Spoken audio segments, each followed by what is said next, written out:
Emma Tipping, and I'm back with another review. Today we are going to be reviewing Storm of the Century by Stephen King. It's his 1999 piece that's written and published as a screenplay.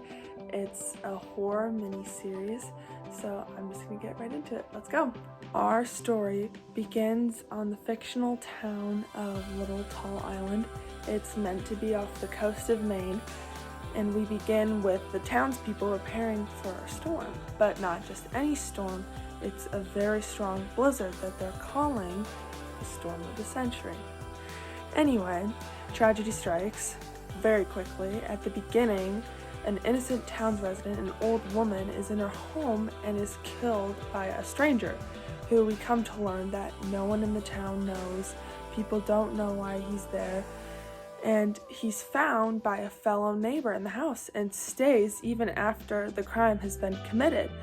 And after he's been apprehended by local authorities, a man named Mike, you come to find that his name is Linoge, and there's no apparent motive for what he's done, except for this cryptic statement that is said throughout the movie: "Give me what I want and I'll go away." Just to be clear, when I say this man Linoge is taken to jail by Mike takes him through town to the general store that he runs, which the jail is there. It is a cell in the back of the general store, so that's just a reference as to how small this town really is.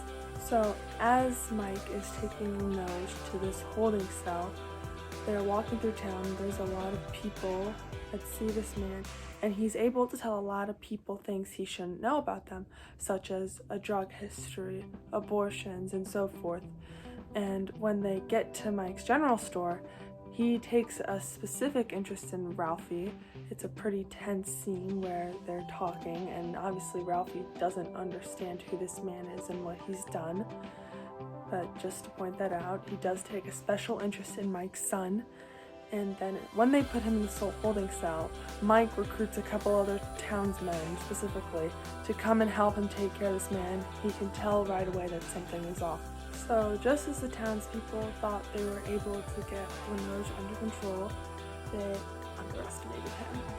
He was able to manipulate people's thoughts with a cane and something he does with his mind, to the point where he was able to kill the guards that were watching him by making them commit suicide and bring terror to several other townspeople and ultimately lead them to their death. Linoge is also able to control people into killing their loved ones or other people in their life.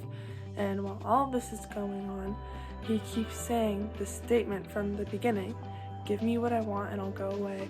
Not only is he saying it, but it's found at many of the crime scenes where it looks like it's just a suicide or one of the townspeople who killed another.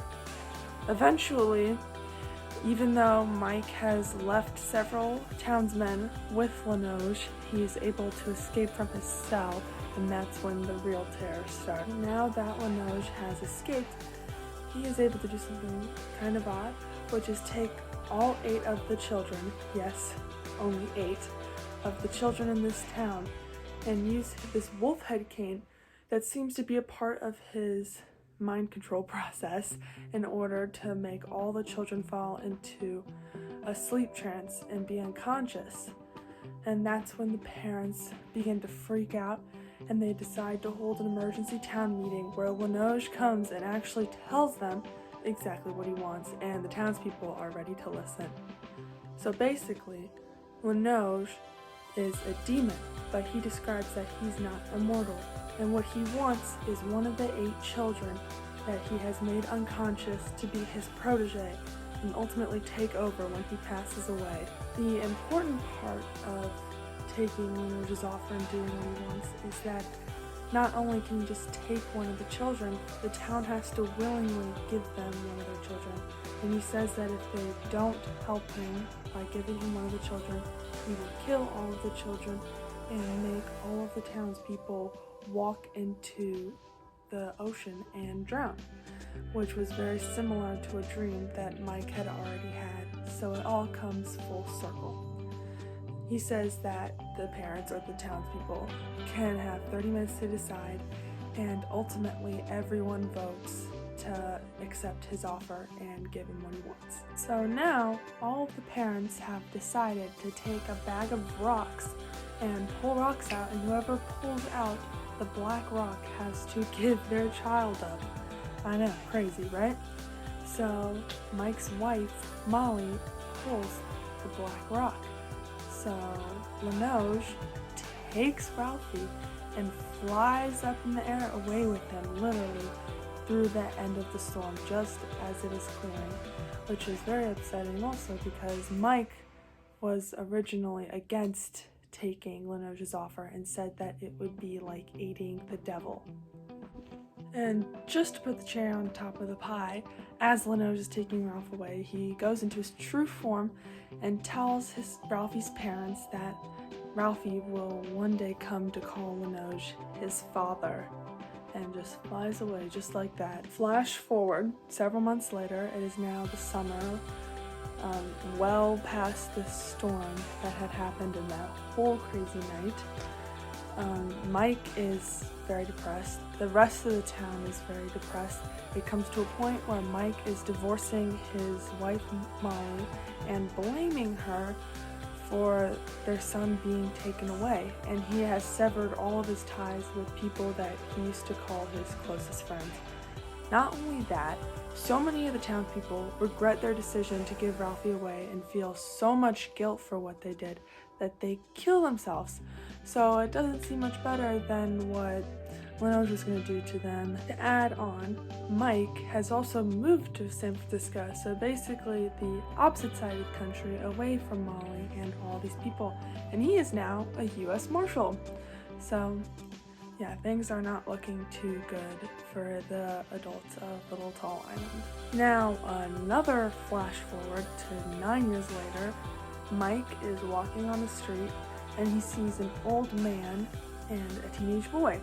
And at first, it's just an old man and teenage boy, but he takes another look and the old man is singing a song that Linoge sang during his time at Little Tall Island, the I'm a Little Teapot song.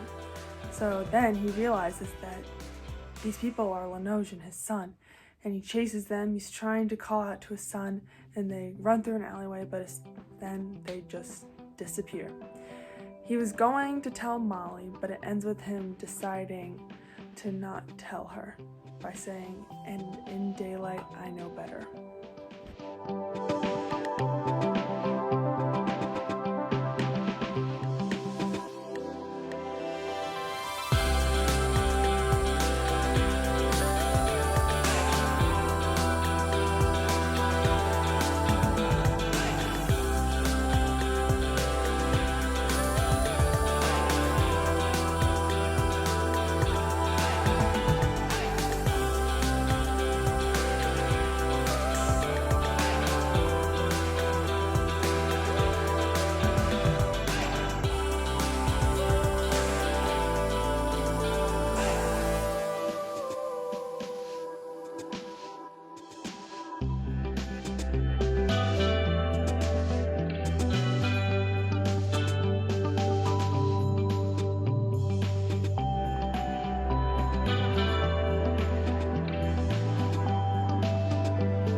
you.